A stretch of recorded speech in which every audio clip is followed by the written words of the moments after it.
ತೆನಳಿಯ ರಾಮಕೃಷ್ಣನ ಚತುರತೆ ಮತ್ತು ತಿರುವಿನ ಕಥೆ. ಒಂದು ದಿನ ವಿಜಯನಗರ ಸಾಮ್ರಾಜ್ಯದ ಮಹಾರಾಜ ಕೃಷ್ಣದೇವರಾಯನಿಗೆ ಪರರಾಜ್ಯದ ರಾಜನಿಂದ ಅಮೂಲ್ಯ ಹವಳದ ಹಾರವೊಂದು ಉಡುಗೊರೆಯಾಗಿ ಬಂದಿದೆ. ಮಹಾರಾಜನು ಆ ಹಾರವನ್ನು ತನ್ನ ಕೋಶದಲ್ಲಿ ಸುರಕ್ಷಿತವಾಗಿ ಇರಿಸಿಟ್ಟನು.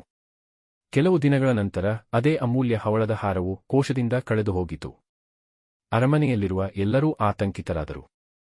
ರಾಜನು ಕೋಪಗೊಂಡು ಘೋಷಿಸಿದರು, ಈ ಹಾರವನ್ನು ಯಾರಿಗಾದರೂ ಹೊತ್ತಿಸಿಕೊಂಡು ಬಂದರೆ ಅವನು ರಾಜದ್ರೋಹಿಯಂತೆ ಶಿಕ್ಷೆಗೊಳಗಾಗುತ್ತಾನೆ.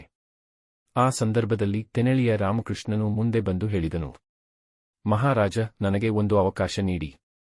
ನಾನು ಈ ಹಾರವನ್ನು ಪತ್ತೆ ಮಾಡುತ್ತೇನೆ. ರಾಜನು ಒಪ್ಪಿಕೊಂಡ. ರಾತ್ರಿ ಹೊತ್ತು ರಾಮಕೃಷ್ಣನು ಅರಮನೆಯ ಸೇವಕರನ್ನು ಸೇರಿಸಿ ಹೇಳಿದನು, ಈ ವಿಷಯ ಯಾರೋ ಮಾಡಿರಬಹುದು.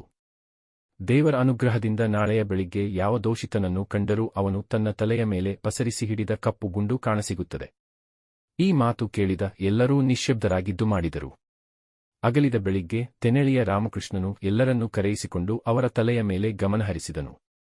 ಒಬ್ಬ ಸೇವಕನು ತನ್ನ ತಲೆಯ ಮೇಲೆ ಕೈಯಿಟ್ಟು, ನಾನು ಕಪ್ಪು ಗುಂಡು ಇಲ್ಲವೆಂದು ನೋಡಿ ಎಂದು ಆತಂಕದಿಂದ ಹೇಳಿದನು.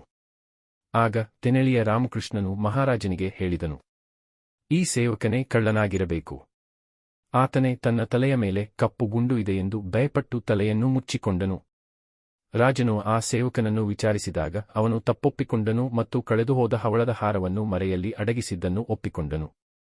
ಮಹಾರಾಜನು ತೆನಳಿಯ ರಾಮಕೃಷ್ಣನ ಚಾತುರ್ಯವನ್ನು ಮೆಚ್ಚಿಕೊಂಡು ಅವನಿಗೆ ಬಹುಮಾನ ನೀಡಿದರು.